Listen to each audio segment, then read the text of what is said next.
Welcome to Emotional Shift, a space to connect, grow, and transform our lives with responsibility and compassion. Here, we'll explore the unexpected turns that invite us to reflect, heal, and discover new ways to align our body, mind, and spirit.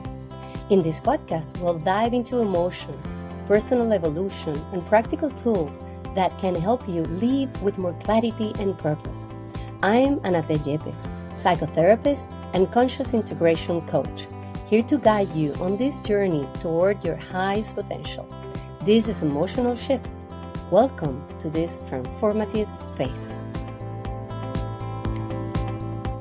Hello. Today I have a very special guest that is one of the founders of the Flipside Plan. The Flipside Plan is a global provider of corporate productivity and wellness programs with a detailed and innovative approach to employee well-being.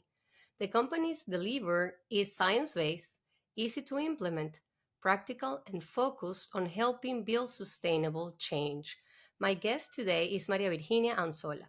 She's one of the founders. We talked about work-life balance. We talked about time management, the challenges that you have or they have encountered in changing from corporate life to an entrepreneurship life.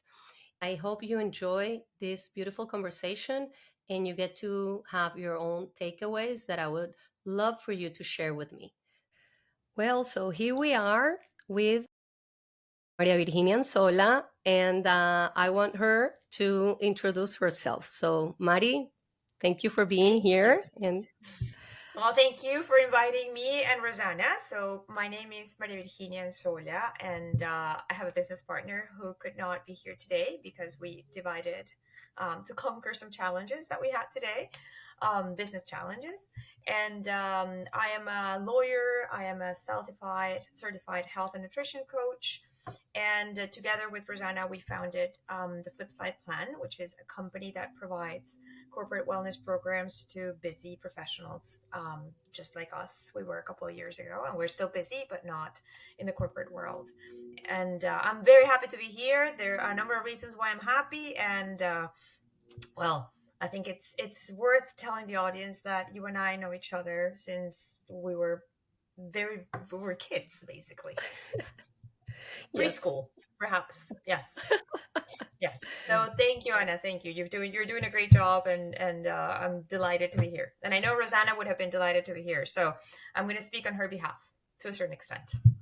perfect. Thank you so much. Yes, we know ourselves from a long, long time ago, and I was thrilled when I decided to do this podcast series in English. And you have, I think, you and I have always have many things in common, and one of them was the well-being, exercise, like thriving through life, and letting life like flow with us too, like in order to have fun, to enjoy. And well, I was so amazed with what you have overcome, and what you have achieved. And when I contact you, I was so happy that you wanted to do this with me, because I needed a safe space to We start all doing need it. that. Yeah. We all need a safe space. Yes. To well conquer this new challenge for me to open this podcast in English. So, well, my first question to start and to let people know a little bit more of what you do is that you were a very successful lawyer. You always, thrive through life, and um, like challenge you all the time. You were like, I want to do this, and you wanna you were, I thought of you like a overachiever person, but not in a bad Yeah. way, but a person who was always like trying to do more, trying to conquer more. So what was the tipping point for both of you, for you and Rosanna, to change a successful corporate life into this beautiful entrepreneurship that you call the flip side plan? Well, that's the great question. So I would say let's go back perhaps. So as you say, I practiced law for over 27 years, and to be fair and honest, I loved the practice of law. I really enjoyed it. When I moved to Canada, I have to do it all over again. I didn't enjoy that part, but it provided me with a it opened the doors for opportunities that I enjoyed. I I I was working in the mining industry, which I still love. I think it's a beautiful industry to be in, and it was challenging but great. But I've always wanted to do something that was my own. I never had perhaps the guts to do it because having a corporate life can be very comfortable to a certain extent, financially speaking, and it gives you more certainty. But I was at the point where my both my kids are now university, so it was me and my husband, and I thought if there's a time to do something, it might be now. For me, I know Rosanna has a different story, but in my case, it was the timing was okay. It was a good timing, but when COVID hit and we were all sent home, and I was one of them to work from home. Well, it was too much for me to watch the news all the time, and it was the stress of having the kids back home who didn't want to be home because, all their lives were cut in, at a specific point. No gymnastics, no soccer, no university. Everything had to be online. So you had I had people in my house that didn't want to be here for not for reasons of us, but for reasons of the environment. And I thought I need to do something, and I started doing some research. And health and well-being has always been something that I love, because I think it's on us to take care of ourselves. It's not on somebody else. And there are always things that you can do, and there's always room for improvement. And science moves at a very fast speed as well, which allows us to learn something new. And if you're curious enough, you can start experimenting with yourself, trying this, trying that, see what works, and learning that we're all different. So I decided to sign up for this, for IIN, which is the Institute for Integrative Nutrition, in a program that was 1 year. And at that time, Rosanna and I were running together in the morning, and it was our safe space because everybody was locked in their houses, and we would meet at 5 o'clock in the morning to run together and at a distance, but we would yell to each other, trying to keep the distance. And I told Rosanna, I'm registering for this course, and I'm doing it I'm doing it for me. I didn't think about doing creating a business or anything. It was just to complement in a more formal way the knowledge that I had been acquiring through practice and reading. I love to read. So I've been reading. I had read a lot, and I continued to read. So I said, well, maybe it's time to put this all in context. And a 1 year program sounded great because I was very busy. So despite the fact that we were all home, the mining industry it's an industry that works on a 24/7 schedule because mines cannot stop. So COVID represented added new challenges for an industry that needed to have people going underground, and you had to separate them and keep the distance. So it was just crazy. So I said, I need something different. So I enrolled. I told Rosanna about it and said, I know this is also part of your interest. So think about it. We don't start until May. So a few weeks later, she said, you know what? I'm gonna be your partner in studying. So we started, and it was great. It was fun. It was fun to learn. Halfway through the program encourages, not encourages, actually requires that you take on some potential clients, can be friends or family, to do some work with them as case studies. And it was in the process of doing that we both thought, maybe this can be something we can do for a living. And we started thinking about it. The lawyer in me started creating, structures about, okay, let's create the name, and let's register the name, and then let's create a company without knowing what we were going to do. So we did. And but the tipping point, and I think to answer your question more directly, was the need to find a space where I could control my time. And my time for me, it's something that I don't necessarily have the words to express, but my time for me is extremely important. the things that I didn't like about the corporate world, which have not changed, and I see it in clients and I see it in, is the fact that your time is sometimes hijacked by the other people's demands. And wasting time, and it doesn't have to be productive, but wasting time for me, or having somebody waste my time, is something that I don't take lightly. I don't like. So when you go into a meeting and you're thinking, there are other things that I could be doing, I don't need to be here. I don't know why I'm here, or I don't know why I'm being asked to do this when I have other things that I need to do. That's something that I thought, you know what, I want to be able to have, to use my time for me and for something that I find that is useful. And I decide when I start, when I stop, even if we now have clients and they have demands, but I can still, again, we're not in the business of saving life. So this is not an ER. So it allows us to build some flexibility and putting into the work that we do quality rather than speed, which is something that in the corporate world is always a friction. Is it has to be fast, but you compromise quality for the most part when you're trying to do things fast. Mm. So that was my tipping point. Great. And you know, you said something very important because I noticed in your work and in your webpage, by the way, it's beautiful.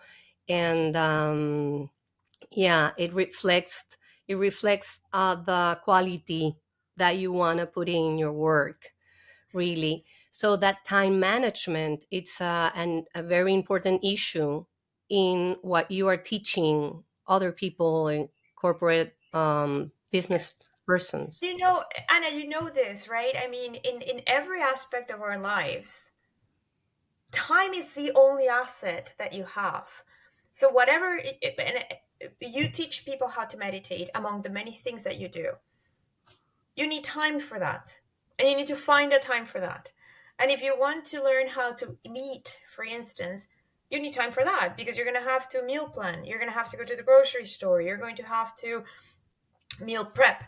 If you want to read a book, whatever it is that you want to do, even if you don't want to do anything, even if you want to sit in the couch and watch Netflix, you need to find the time to do that. And my one of the what we never thought, when you talk about health and wellness, people don't tend to think about time as part of that combination. And Rosanna and I, when we started, and we actually started with a program that was for meal planning, back when we didn't know. I mean, we knew we were going corporate, but we weren't sure, or we didn't know how to start. And part of it, and that's what started triggering everything, because we thought, well, if people don't know how to use their time, then there's no point, right? Because everything that they want to start doing, it's going to go through Mhm. the cracks because they don't control their time. And what we found was that many people were scared of creating schedules and time blocking, because they felt that that was um, like being in chains, right? Like too strict. Restricted. Hmm. Exactly. And it was tough for us to tell them it's totally the opposite. The moment that you have a clear control on your schedule, you're going to have so much freedom, but you won't know this until you try it.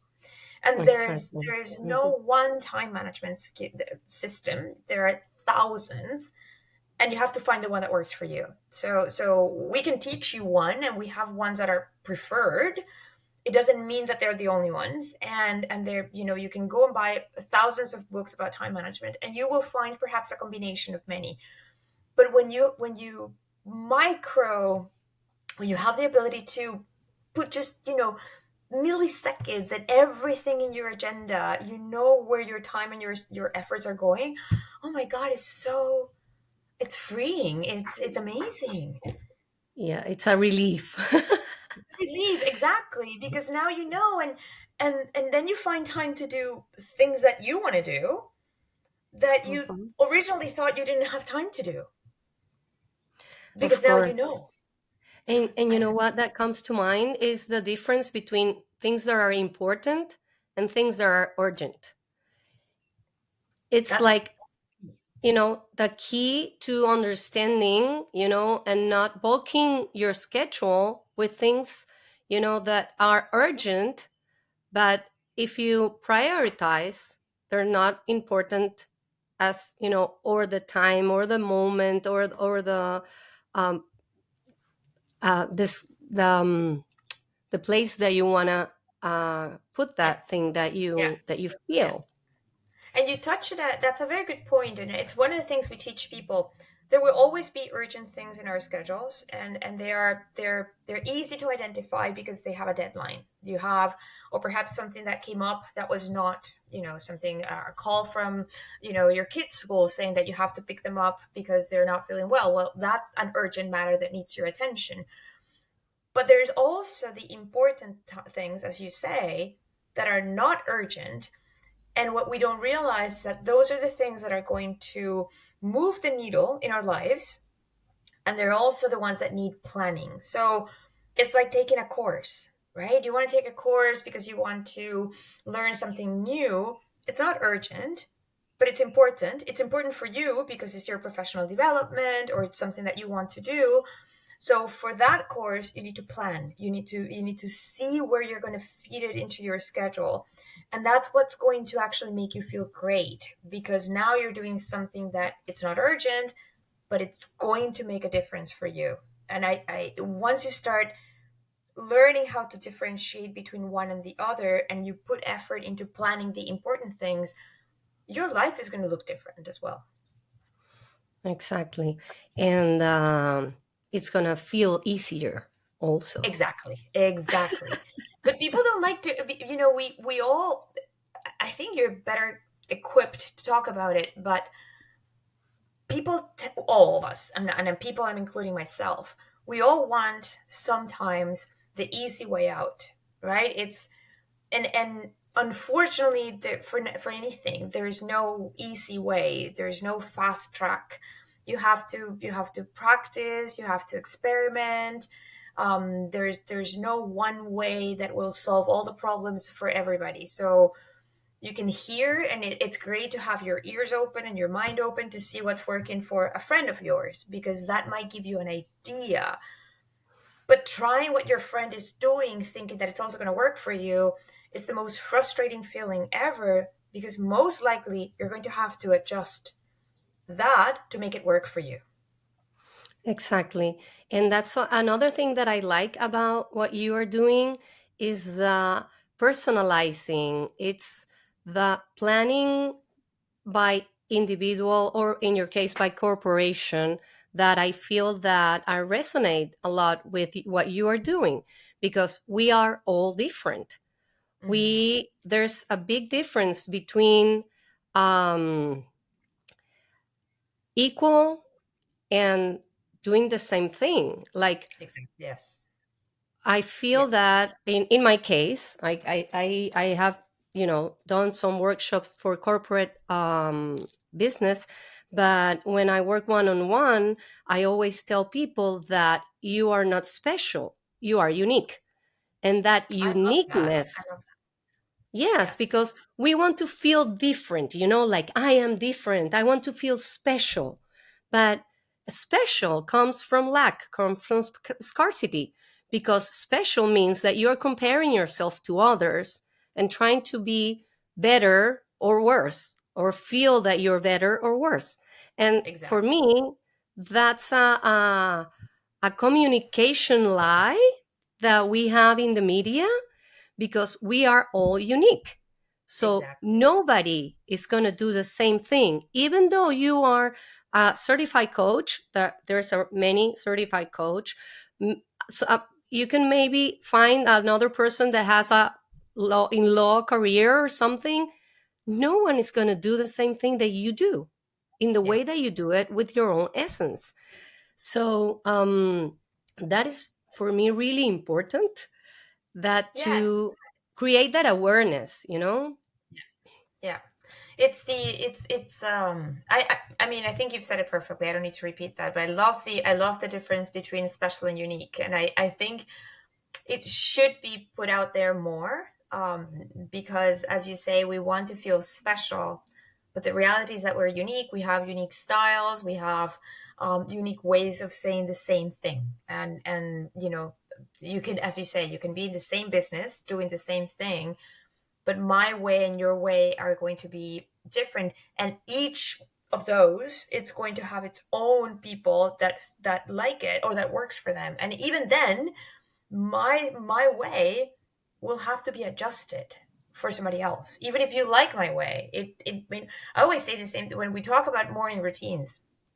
And I said my morning routine has changed throughout the years, right? And now I have a little bit more time, so it's a little bit more, longer.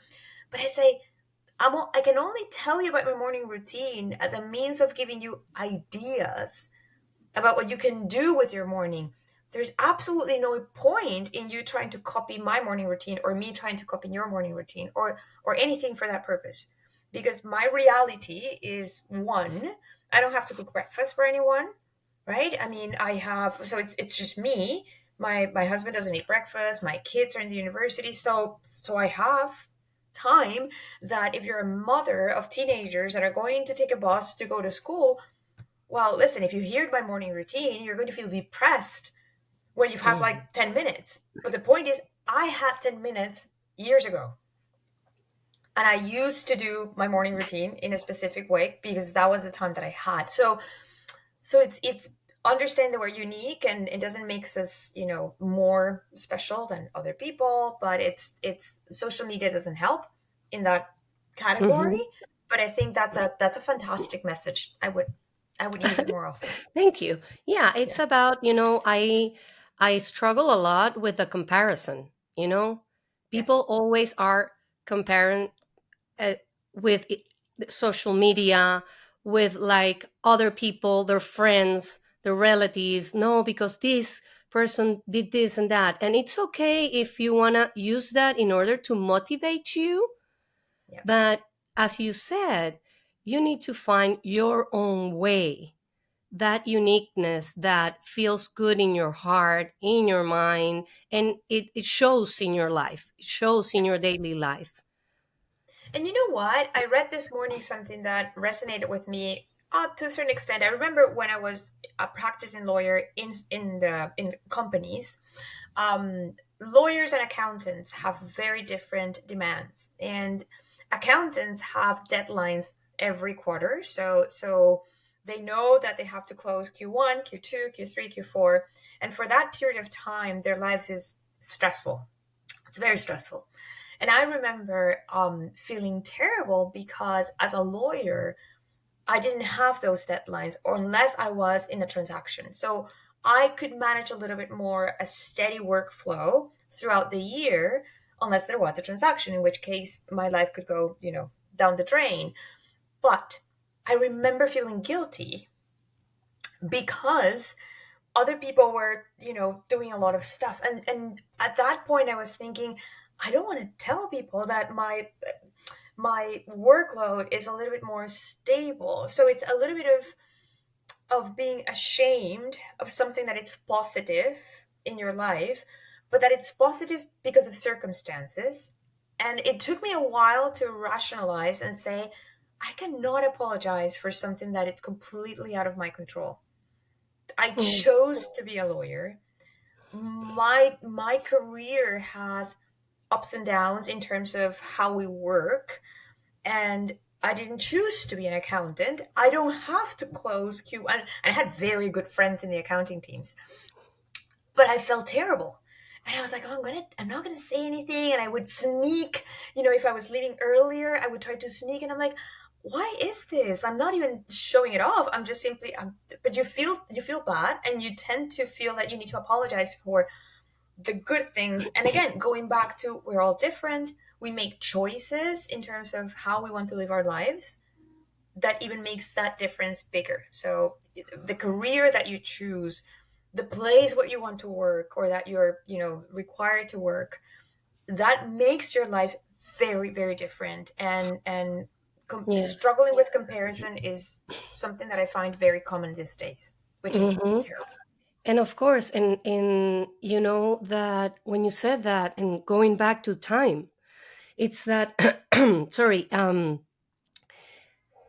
It's we live in a society that won't allow us to live an easy life. It's seen as a bad thing if you have time to relax or you do your work and you're efficient in a couple of hours. Yeah. So it's like this voice in your head that's always like, you're not doing enough. Like, Yes. it's like, Yes. why are you relaxing, or why are you, in your case, leaving early if you these other people are working too hard, and maybe you can find something that you can be productive about it. So it's like we live in the culture, and that's why it's so important to understand that we were talking early about adapting to the environment, Yes. but with healthy habits and Exactly. healthy boundaries too. Yes. Oh, boundaries. Boundaries. Boundaries. You've touched the point.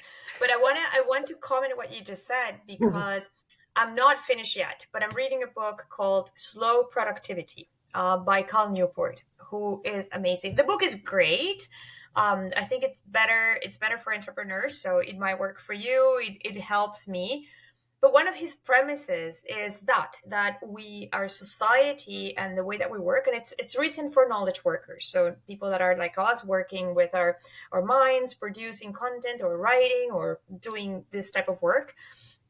But he says the problem is that we need to see ourselves busy because we want other people to see us busy. Mhm. And then one of his premises, his last one, and that's a chapter I'm about to start, is obsess over quality. So Mhm. it's he goes through stories about people doing famous people doing important things throughout history, and how long it took them to get to those places where they produced a magnificent work, or they discovered something that changed the course of humanity. And even Isaac Newton, when he says this was not the apple that fell from the tree, he used that as an example when he was already presenting his theory. But it took him years to get there, and it was a theory that changed the course of history or the course of humanity. So to your point, society is taking the time and saying, I'm going to take the time, I'm going to actually focus for a couple of hours, and I'm going to avoid interruptions, and I'm going to do my work, and then I'm going to stop, and then I'm going to do something like reading or walking or disconnecting and resting. It's not something that we feel free to advertise, because we're going to be the lazy people that can only work for 2 hours in a day. Mhm. And that is the secret to burnout. Exactly. And that's I love it because we come to the moment when we use the word balance, because Yes. we are dual beings. We are meant and wired to move between opposites, to work and produce, and to act and to rest and regenerate. And is in that place when we rest and we can develop our creativity. When we are doing, we cannot create. We're not, Exactly. it doesn't work like that. Not biologically, not in our brain, not in even in our emotions. Yeah. So it's only when we understand the importance of the other part, the Yeah. other side of the coin. And I think that that's why your name goes to also The the flip flip. side. Yes. Yes. We always like to bring it up. It's there's always a flip side, and there's always a positive flip side. And you're mentioning something, it's people think, well, I'm saying people think. I shouldn't say people think.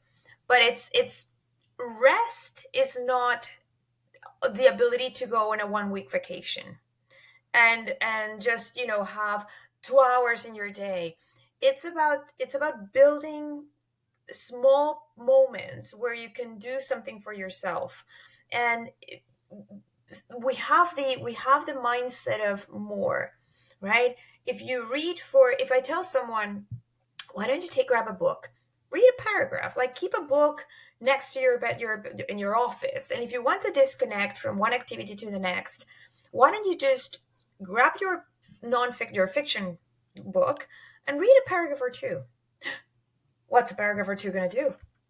And that's a reaction. It's like, well, here's the thing. You will be able to disconnect, and then you will be able to engage in something else. Because for us, it's like, what is a 5 minute walk want to do? Instead, we're thinking about we have to do a 5K walk. It has to be a 1 hour long. It is not the way it works. You have to, small things have a value and they have a specific weight. And for us, disconnecting and resting, social media, and I do use social media because that's out there, but social media seems to build on our minds that it has to be this fancy vacation in Greece when you're, disconnected from the world, when you can perfectly fine go to your backyard and sit with a cup of tea or coffee in the morning, preferably not in the afternoon, and and read something, or just simply watch the birds for 5 minutes, and that Hmm. is rest. And but again, we don't put it out there too much, because Exactly. And then, it's where I think that we miss that. We miss the dual part of it. That yes, I love that you said that you're able to disconnect to connect again. And exactly, that's what exactly, I feel that is missing out there, that you need the disconnection. We need to move. Balance yes, is moving. It's a dynamic thing. It's not a static thing. My professor back in the day when I studied psychotherapy, he used to say that. He used to say that balance is moving between opposites, because the only neurotic thing was static. yeah, Nothing is static. Nothing. Everything is moving. Everything is evolving. It doesn't matter. It's not going up or down, or it's moving. yeah. So that's a You know very what? important part of I, of I was I was just gonna finding I was balance. gonna give you an anecdote, because in Toronto, which is where we're located, Toronto, because of the weather and because of winter, the financial district is interconnected in underground. So you have what we call the path, and it's an underground system where you can walk from one building to another. And in that area, in that path, on those corridors, you have food courts and you have stores, and it's like another city built underneath. But it it's very common to see people, and I was one of them, so mea culpa. But it's very common to think, I'm gonna go downstairs, I'm gonna grab some lunch, which is gonna take you what, 10-15 minutes. And 99% of the human beings that are walking in that path are walking fast, are looking at their phones. And I was one of them. So again, I'm not saying this to say, oh my god, I didn't do it. No, now that I can look back, thinking, what was 15 minutes going to do to my life if I had left the phone upstairs? And again, there are times, if you're expecting a call, if there is, there could be an emergency, those are times I can understand. But on a regular basis, the difference that it can make in your life, to put the phone in your office, to go downstairs, grab your lunch, come back if you want to eat it in your office. I'm not even questioning where you're going to eat it. So buy your lunch and come back. But the break that you took for 10 to 15 minutes, it's going to make a difference on how you approach the afternoon. And I try to teach people with Rosanna is, the world is not going to end in 10 minutes if you leave your phone. Because in addition, and you know this, and I know this, being connected to a device and narrowing your vision is one of the worst things you can do for stress. And we're narrowing our vision on a regular basis because we're just looking at the computer, the phone, the tablet. So being able to activate your panoramic vision by walking, looking up, looking at the people, you get refreshed, you start thinking about something else, you actually order the lunch that you want, because sometimes we are messed up that we don't even know what we're ordering. You wait in line without looking at your phone, looking at people coming in and out, then you go back to your office. It takes you 10 minutes. 10 minutes. And it Exactly. will make a huge difference in your stress level. It will make a huge difference in how you feel in terms of energy in the afternoon when you probably have to engage in another 4 or 5 hours of, stressful work. Yeah, and It you know teaches what? us. That's also what I always love to teach people. It's the more you know how your body and your brain works, Yeah, the more you're going to feel better about the things that you are doing, and the more your life is going to become the life you want to live.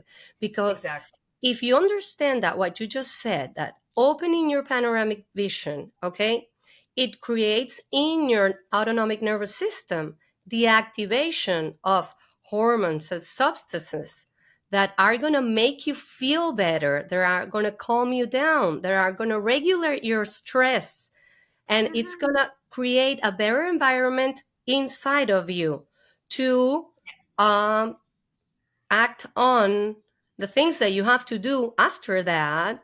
Okay, you're going to be each time in more control of your life. It's like Yeah, now you understand how to run your life and not exactly. let life run you, you know. Exactly.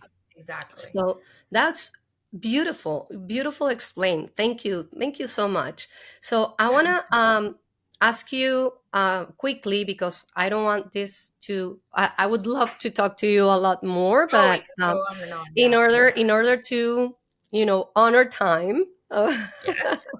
So I want to ask you, what do you feel that just one challenge that you had in this career path?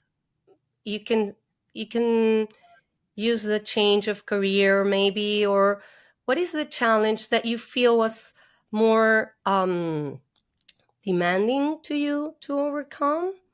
And if you can give us just one recommendation, if you, because you talk, when you build your business, I love it because it's like you have health, you have mind, you have your whole circle about exercise, body, Yeah. mind, spirit, that connects so much with what I do also. But just tell me one challenge that you feel it's the one that you want to share also. And what is the just one recommendation, the most important one? The challenge, we had many, many challenges, as you can imagine, and I have to say that I speak from someone who has a business partner, which makes a huge difference. So I know that I'm in a situation where I have the benefit of having someone else that I can bounce ideas. But I think our biggest challenge as a company and as a team was overcoming the fear of narrowing our offerings to something that we could control, because as a new business we wanted to offer a lot, and we thought that, if somebody calls us to do something that we feel we're capable of doing, we should say yes, because we're a small business, and we want to grow. And understanding and having the will and the power to say that is not something we do. We can recommend somebody else, but it's not in our it's and so that we could focus on the things that we truly do well. It took us a while. We've been in business for 3 years, and I think it took us more than a year and a half to be comfortable saying no, Hmm. which is something that for me was very difficult, saying no to a new business opportunity, because maybe, and sometimes it was Rosanna telling me, MB, this is, they call me MB, this is, we should not be doing this. Or sometimes it was me telling Rosanna the same thing, or it was at the same time both saying, no, this is not something we can do. But it took us a while. I think that was our biggest challenge. One of the biggest. We've had many challenges, fun challenges, Healthy boundaries. healthy boundaries. Exactly, healthy boundaries. Saying no, And I, that could be another podcast. whenever you want, we can talk for hours. We can go on and on. I think one of the, and I think this applies for entrepreneurs, for anyone, which is something that I've been trying to remember many, many times, is remember the why. For everything that we do, there is a reason why we're doing it.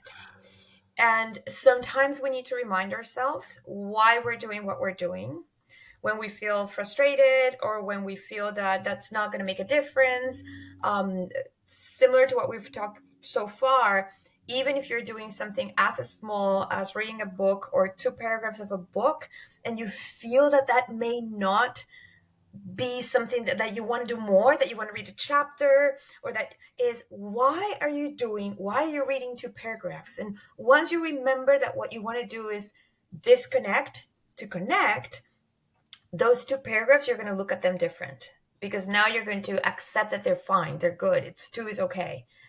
um it's something that I don't know if it's because I'm, getting more experienced, that is to say, getting older, that allows me to now and then say, why am I doing what I'm doing?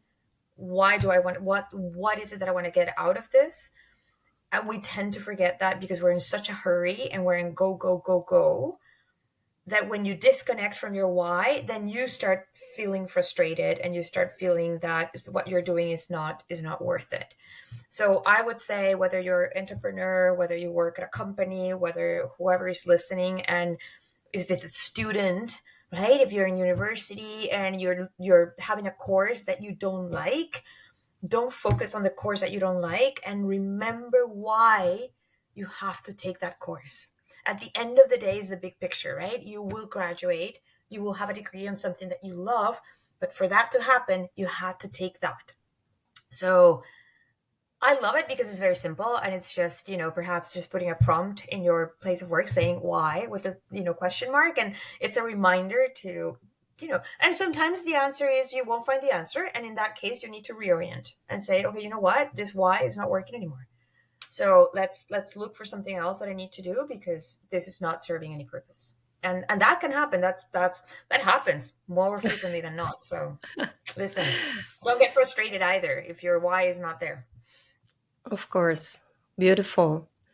Thank you so much, Mari. I Oh, thank love this you. conversation. I want to know more about it, and I'm gonna tell the audience that I'm gonna put your webpage, Thank and you. if you give your information also, so they can contact you or know more about you, because they have both of them, for the audience, Rosanna and her, a beautiful web page, and they have a blog, and they have a lot of information that is beautifully written and explained. So if you want to connect and read and learn more about what we have talked in this podcast, I will encourage you and invite you to do it. And I don't know if you want to give another, information about your webpage or where they can find you if. Yes, we're active. We're mostly active in LinkedIn. We publish a blog every 2 weeks. It's very short. We usually touch on, it's a newsletter, so you can subscribe if you go to our website. And we write and we work with people that are busy in our heads. So this is, we don't write treatises. We don't write things that are too long. We write very short, to the point, and providing tools that people can implement in their daily life. So feel free to peruse what's available, and if you want to subscribe, do so. The articles are always accessible in LinkedIn, so you can follow us on LinkedIn as well. And for Anna, it was a pleasure for me to be here. I know Rosanna would have loved to be here as well, but we should repeat this because this was very fun, and I Yes, hope maybe yes, your audience gets something positive out of this that they can use for or sure, reflect for on. sure. Well, thank you again, and of course, we will going to repeat it. And well, we'll see you soon. And thank We'll you see you all for soon. connecting and listening. And there's more information also in my webpage. And well, we'll see you in the next podcast with more information.